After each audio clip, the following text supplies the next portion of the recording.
Hi and welcome to another story, and today we have part 2 of Cookie by Jacqueline Wilson, continuing from chapter 3. I curled up in my bedroom, clutching PJ like a big baby. I smelled steak grilling. I didn't like meat much. It always made me think of the poor dead animal, but my mouth watered even so. It didn't look as if I was going to get any tea. I sucked my thumb mournfully and then prowled around my bedroom looking for something, anything to eat. I opened up my lunchbox. I'd finished my egg sandwiches, and carrot sticks, and crisps, and muesli bar, and apple, and orange juice. I put my head right inside the plastic box, licking the crumbs. I sucked the last drop of juice from the carton, and crunched up the brown apple core. I found half a polo mint at the bottom of my school bag, and gobbled that down in a flash. The only other remotely edible object in the room was the little chocolate chicken Mum had given me at Easter. I liked it so much I said I was never going to eat it. I was going to keep it as an ornament. That was months ago. I had not been the slightest bit tempted up until now. I reached out, undid the yellow ribbon, and pulled the little brown chicken out of its cellophane wrapping. I held it in my hand. I made it go cluck, cluck, cluck in an anxious fashion. "It's okay, little chicken. No need to be scared," I whispered. "I'm not going to eat you. I just want to look at you. Well, maybe I'll just have one little weeny lick." I stuck out my tongue and ran it along the chicken's glossy back. Soft, milky chocolate glided over my taste buds. My mouth watered so that I drooled all over the little chicken. Then my teeth bit. I beheaded it, chomping the chocolate and swallowing it in seconds. The chicken looked awful now, and its hollow innards were exposed. I ate the rest of it as quickly as I could, until the only sign the chocolate chicken had existed was the empty cellophane wrapper and the brown smears on my fingers. I wish I hadn't eaten it now. I'd golloped it down so rapidly I hadn't really tasted it. It had taken the edge off my hunger, but now I felt sick. I wondered what would happen if I was sick. I'd once not made it to the bathroom in time and thrown up on the carpet, and Dad had been so cross. I needed to distract myself quickly. I got out my school books and did my sums quickly, finished all of them in 20 minutes, even though they were quite difficult problems. I started doodling in my rough book, making up my own problem. Dad is a good man because A, he loves me, B, he's given us a beautiful home, C, he works very hard for us. Dad is a bad man because A, he gets so cross, B, he orders us around, C, he's a great big bully. So, is Dad a good man or a bad man? I had no idea how to find out the answer. I flipped over the page and started trying to draw the chocolate chicken from memory. I coloured it in with my crayons, feeling guiltier than ever. I did it very carefully, not going over my lines, even leaving little white spaces in the brown to give the illusion of glossy chocolate sheen. I printed, "Dear Sam and Lily, this is my pet chicken," neatly at the top of the page. I didn't give her some tea. She was my tea. A little later, Mum came into my room carrying a tray. "Dinner is served, madam," she said, making a little curtsy, pretending to be a maid. She gave me a jaunty smile, but her eyes were red. "Oh, Mum," I said, "have you been crying?" I'm fine, she said quickly. "Come on, pet, eat your supper." She'd made me a tuna and sweet corn sandwich with a few oven chips and a little tomato salad. She'd cut the crusts off the sandwich and arranged the oven chips like a flower and cut the tomatoes into zigzag shapes, trying to make it all look special. I wanted to wolf it down appreciatively, but I still felt a bit sick. Maybe it was eating all the chocolate chicken. "I'm not sure I can eat it all, Mum," I said. "Never mind, I'll have a little nosh, shall I?" said Mum. "Oh, chips, yummy, yummy." "In my tummy," I said automatically. "Mum, is Dad still mad?" "He's okay now. He's just nipped out to the office to check on something." She paused. "This new Water Meadows deal, it means a lot to him, Beauty. Maybe that's why he's so tetchy at the moment." Mum's voice sounded odd, like she was reading aloud. She wasn't looking me in the eye. "That's rubbish, Mum," I said. I nestled up close to her. "I'm sorry you got shouted at when it was my fault. Getting him all worked up about the rabbit. He was so angry I thought he was going to whack me one." "Your dad would never hit you, sweetheart," said Mum. "You're his little beauty." She put her arms around me, knocking my glass of orange juice over. "Oh no, I'm so clumsy. We'll have to change the sheets, otherwise it'll look like you've wet the bed," said Mum, trying to joke again. Her smile was stretched so tight it looked as if her face might split in two. "I'm so sorry, Mum," I said, starting to cry.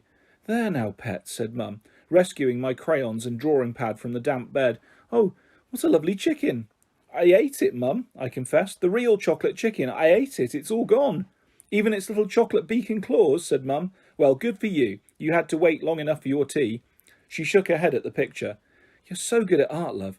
Can I keep it? We could frame it and hang it up in the kitchen." "Well, I did it for Sam. You're supposed to send your pictures into the programme and then they show the best ones on the telly. But I think I'm a bit too old to send my picture in. It's supposed to be a programme for very little kids. Don't ever tell anyone I watch it, Mum. As if I would. It's a lovely programme. I like it. So maybe it's a programme for little kids and little mums. I like that, Sam. So do I. And Lily, I sighed. Oh, Beauty, I wish you could have your own rabbit. I'd give anything to change your dad's mind, but there's no way he'll let you have any kind of pet, darling. I put my head on my knees. I hate him, I muttered. No, you don't. He's your dad, and he loves me very much. Not, I said. If he really loved us, he wouldn't get mad, and he wouldn't shout at us, and he'd let me have a rabbit. He doesn't often shout, said Mum. It's just when he's really stressed out. He can't seem to help it. He doesn't always mean it, and I'm sure he feels sorry afterwards. Yeah, like, I'm sorry, Dilly, my mouth just opens out, and out come all these awful words, and I swear and say dreadful things, but I can't help it. Has he ever said something like that, Mum? Has he ever even apologised? Don't, Mum smoothed my straggly hair, tucking it behind my ears. Maybe I'll ask Dad to get me boxing gloves for my birthday, and then I'll bash him one if he shouts at us, I said. Said Mum. How about eating one little triangle of tuna sandwich, eh? Just a little nibble. I tried a tiny bite, then another, and then suddenly I was starving hungry and able to tuck into my tea. Mum had a triangle of tuna sandwich too, and we shared out the chips. Mum? Yes, love. Sometimes I wish it was just you and me. Shh. Mum looked anxiously over her shoulder, even though we knew Dad was at the Happy Homes office on the other side of town. When we finished our tea and I'd got ready for bed, Mum stayed in my room and we read stories together. Mum's mum, my Nana, never read her any stories at all, so it's fun for Mum reading them for the first time with me. We used to read lots of stories about fairies and then another series about a princess. Mum had just bought me a new princess book. Oh dear, it's not the same series. I've made a mistake. Typical me. It looks a bit queer and old-fashioned. It's probably boring. We don't have to read it if you don't want to, said Mum. I think it looks good, I said. Look, I'll start it off, okay? We put the tray on the floor and Mum squashed in beside me. I started reading about the little girl, Sarah Crewe. I was interested that it said right in the first paragraph that she was odd-looking. Later on, she said she was one of the ugliest children she'd ever seen. I especially liked that part. Mum liked the bit where Sarah's father buys her a whole new set of clothes, and then another elaborate set for Sarah's new doll, Emily. Mum took her turn reading while I drew lots of velvet dresses and hats, with feathers and fur coats and muffs, and old-fashioned lace-trimmed underwear, a long row for Sarah and a little row underneath for Emily.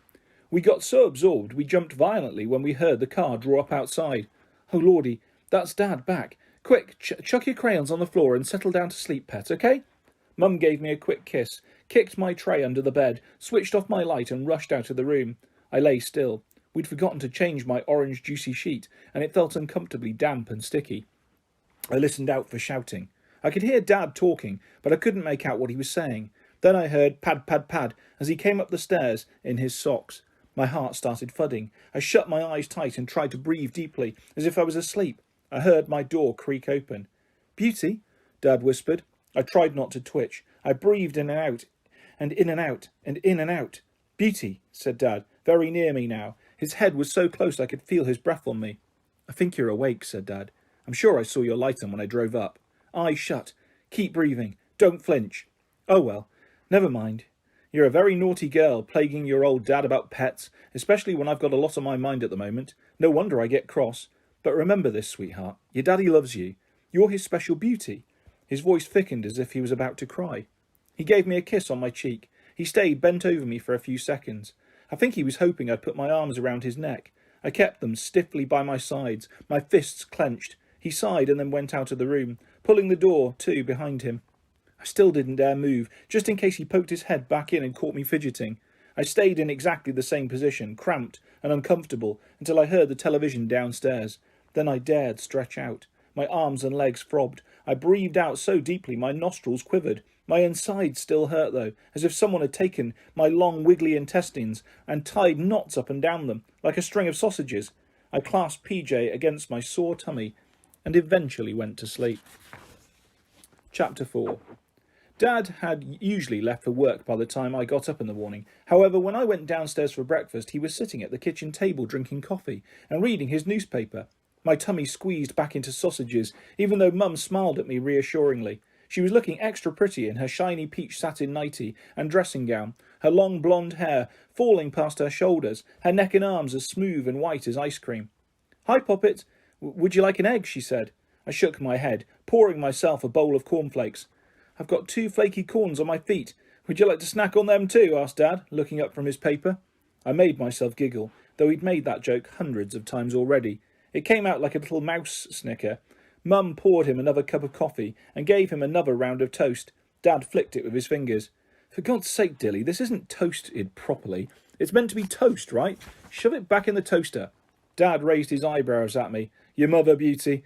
Not what you'd call a cook. Maybe it's just as well you said no to that egg, because she hasn't got a clue how to boil it." I smiled uncomfortably. There's not time anyway, Mum," I said, looking at the clock. "Shall I watch Dad's toast while you go and get dressed?" "I'm taking you to school today, Beauty," said Dad. "I've got to pop into the Guildhall to see about this planning malarkey, so I'll drop you off on the way." I sat chewing my cornflakes into mush. It was a small mouthful, but it seemed to be swelling right up in the roof of my mouth, swilling in and out of my teeth, coating my tongue with orangey gold slime. I tried swallowing, but my throat wouldn't work. I didn't dare spit the cornflakes out onto my bowl. I was doomed to keep them multiplying in my mouth until they spurted straight out of my ears. "Beauty, what are you pulling that silly face for? Aren't you pleased I'm giving you a lift in the Merc?" "Make all your little friends envious, eh?" I nodded, incapable of speech. My nod was the biggest fib ever. I didn't want Dad to take me to school. I especially didn't want him to take me in his shiny silver Mercedes. Mercedes was my middle name. It caused almost as much hilarity as my first name. Sky suggested I should be called Ugly Skoda Cookson.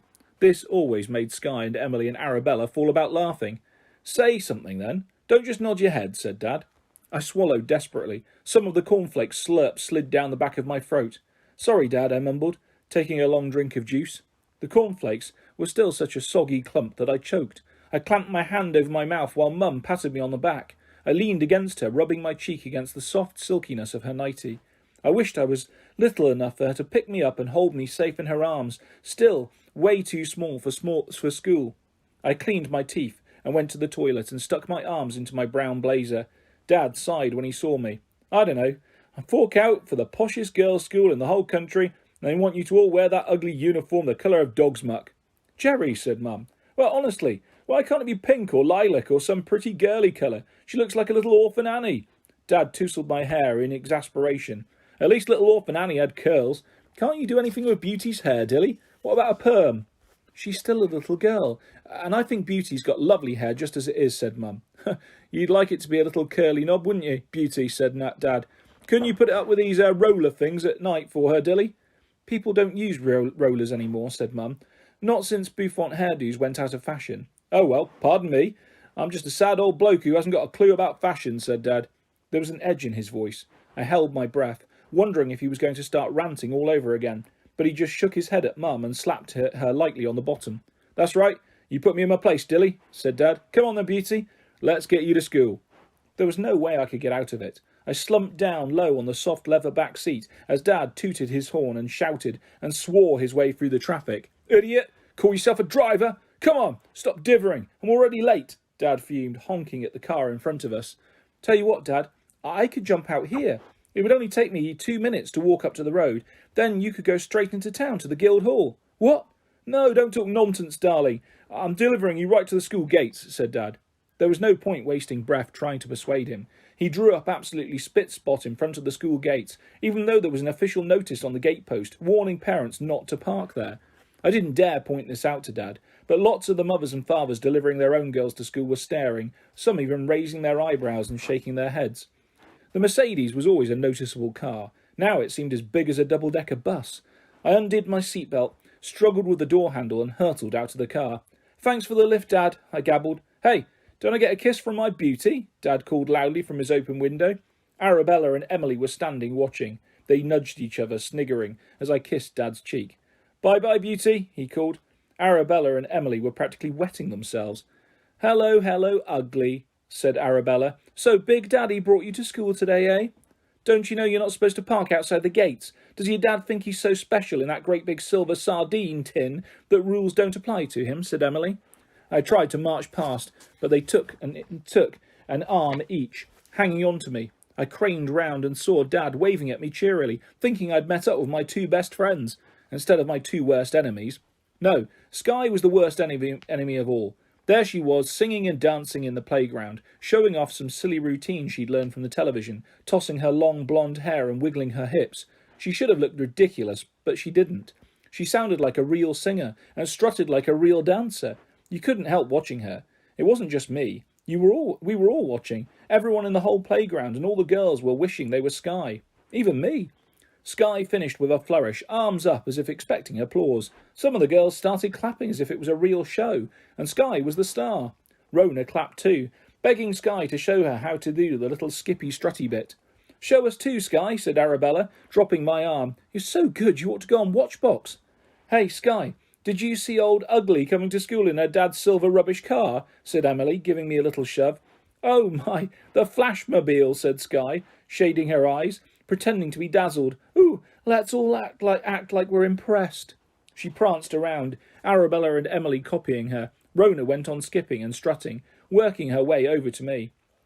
"I'm useless at this lark," she said cheerily. She glanced at Sky and Emily and Arabella. "Take no notice. They're just being silly," she said. "Yeah," I said shakily. "You are coming to my birthday party, aren't you, Beauty?" she asked. I nodded shyly. "Ooh, you haven't really asked Ugly, have you?" said Sky, putting her hands on her hips. "You're a total ninny, Rona. We don't want creepy old Ugly." "Yes, I do," said Rona. She reached out and squeezed my hand. Her brown eyes looked into mine. Her cheeks were very pink, maybe from the dancing. "I'm so glad you're coming, Beauty." She really sounded as if she meant it, as if she wanted us to be friends. Then the bell rang and Rona pulled a face. "Oh, blow. Lesson time," she said. I pulled a face and sighed too, though I was always relieved when the bell went. I liked lessons. Miss Woodhead was kind but very strict, so we weren't allowed to mess about and chat in the classroom. We had to sit up straight at our desks and listen carefully and put our hands up if we wanted to say anything. I could cope with lessons easy peasy. It was the playtimes that were the problem. Before school and mid-morning break and the endless lunch hour. We had to play outside unless it was pouring with rain, but we were allowed in if we needed to go to the toilet. The minute I'd finished lunch, I rushed to the cloakrooms and locked myself in the end cubicle in the toilets. I'd tucked my copy of A Little Princess inside my school blazer. I sat peacefully for more than half an hour at Miss Minchin's seminary with Sarah. The eldest girl at the school, spiteful Lavinia, was so like Sky. I wished I was more like Sarah, who never seemed the slightest bit upset by Lavinia and all her catty remarks. Sarah was loved by all the other girls, especially the little ones. They hung on her every word and called her a princess and begged her to tell them stories. I imagined myself sauntering next door, going into the reception class, sitting on one of their squashy cushions and telling them one of my stories. They'd think I'd gone mental. The little girls didn't seem to like me any more than the big girls. Sudden tears prickled in my eyes and splashed the insides of my glasses. I gave a monumental sniff and wiped my glasses on my blouse. "Don't you dare cry," I told myself fiercely. "Stop being so stupidly sorry for yourself. Lots of people like you. Rona likes you. She'd ask you to her birthday party. She wants to be friends." I felt a lot better, until I heard two girls from our class, Louise and Poppy, come into the toilets. I knew it was them because they kept calling out their silly nicknames, Lulu and Poo Poo. I think I'd almost sooner be called Ugly than Poo Poo, but Poppy didn't seem to mind at all. They kept up this silly conversation, shouting to each other from their individual cubicles. "Hey Lulu, what are you going to give Rona for her birthday?" "I thought I'd maybe give her one of those special stuffed bears with a recording inside its tummy." "Poo Poo, I could make it sing happy birthday." "Great idea, Lulu. Maybe we could give her two bears. I could give her a boy and you could give her a girl." "Yeah, okay, Poo Poo. Thought it was my idea first. Don't tell anyone else or Rona. We'll get heaps of birthday bears." "How many of us are going, Lulu?" "She's invited everyone, Poo Poo, the whole class." I tensed up like I had a stomachache, bending forward so that a little princess dug into my chest comfortably. So Rona hadn't singled me out. She hadn't invited me to her party because she particularly liked me. She'd invited everyone. Maybe she didn't like me at all. But she was kind and didn't want to invite every other girl in the class, leaving me out altogether. I waited for Louise and Poppy to stop their silly twitterings in the toilets. When they went, I let myself have a 2-minute howl. I timed myself by my watch, clamping my hand over my mouth and pinching my nose to make myself stop. I mopped myself dry with toilet paper, but it was the shiny, scratchy sort, and it made my eyes redder than ever. Look at Ugly Wuggly, she's been crying. Boo-hoo, boo-hoo, little baby, said Skye as we went back into the classroom after afternoon school. Are you okay, Beauty? Said Rona, looking concerned. Yes, I'm fine, thank you, I said. I tried to say it in an airy, confident way, but my voice was still a bit wobbly, and I gave a loud hiccup at the end of my sentence. Oh dear, she's got the burps now, said Skye, spluttering. Someone thump baby Ugly on the back, quick. Watch out, or I'll give you a thump, I said fiercely, and I gave her a shove right to the chest. It wasn't a particularly hard shove, but she wasn't expecting it. She staggered, arms flailing, shrieking like a siren. For goodness sake, Skye, stop making that dreadful noise, said Miss Woodhead. I'm in pain, Miss Woodhead. Beauty Cookson punched me here and it hurts, said Skye, hands clutching her front dramatically. Beauty punched you? Said Miss Woodhead, raising her eyebrows. Yes, she did, Miss Woodhead. I was watching, said Arabella. I saw her too. Beauty just attacked poor Skye for no reason at all, said Emily. I expect she had reason enough, but that's still no excuse for fighting, Beauty. I'm not having my girls brawling like gutter snipes. I don't particularly care for telltales either. Now sit down and settle down, all of you, before I get really cross. I was thinking of having a special story time this afternoon, but I'm not sure you're in the right mood. I think we'd better have a spelling test instead.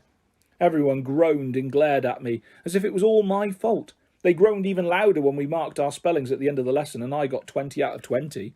I hurtled out of school when the bell went. Mum was waiting for me. She was wearing jeans and a pink t-shirt with a fairy on it. She tied her hair into 2 cute plaits, secured with pink bobbles. She looked about 14, so much younger and prettier than any of the other mums. Hi, Mum, I said happily, linking arms with her. Way back in the playground I heard Skye and Arabella and Emily calling after me. I didn't look around. Mum did, though. Is that you they're calling? She asked. I shrugged. What is it they're saying? Just something stupid. They're stupid. Come on, Mum. Let's get home quick. I don't want to miss my programme. Okay. Sam is calling to you, is he? You bet he is. We made it home in heaps of time. Mum gave me a glass of milk and a banana sandwich. I was starving as I'd had very little breakfast, and I'd bolted my lunch. I sipped and munched as Sam waved at me, and Lily nibbled her carrot. Who do we want to see? Sang the children. Sam and Lily in the rabbit hutch, I sang, through a mouthful of milky banana. Hello there, said Sam, smiling straight at me. How are you doing? So, Sam, I said. He gave me an understanding nod. Lily here is getting very excited, he said, cuddling her. Lily lolled sleepily against Sam's chest, her blue eyes dreamy. She doesn't look very excited, Sam, I said. Sam gave me a little wink. We had to keep up the pretense for all the little kids watching the programme. Guess how old Lily is, said Sam. Go on, have a little think. How old are you? I'm a bit embarrassed to tell you, Sam. I think I'm heaps older than most of your viewers, I said. Well, Lily's a bit younger than you, said Sam. She's very nearly 1 year old. She's very mature for a nearly 1 year old, isn't she? He tickled her gently under her chin. You can toddle out into the garden and fix yourself a lovely veggie tea, and you can tuck yourself up in bed and get yourself up in the morning, and give yourself a good wash. Could you do that when you were nearly 1? Maybe I had a stab at it, I said, giggling. I thought I'd throw a little birthday party for our Lily. Do you think she'd like that? I think she might like a party, I said, but not with heaps and heaps of people. Sam nodded. I don't think Lily wants a big party with lots and lots of friends. She's a bit shy sometimes. I think we'll give her a little party. Just Lily and me. And you too, of course. You can come, can't you? Of course I can come. Oh, Sam, I wish you could come to my birthday party. Just you and me and Lily. And Mum. And maybe Rona. She's asked me to her birthday party, but I'm not sure I want to go. Skye will be there. She's Rona's best friend and my worst ever enemy. She's so horrible. I don't know why Rona wants to be her friend. Maybe Rona will get fed up with Skye and make friends with you, said Sam. Oh, I wish. But it's never going to happen, I said, sighing. You never know, said Sam. But remember, Lily and I are still your best friends. I'll always remember that, sir, I said.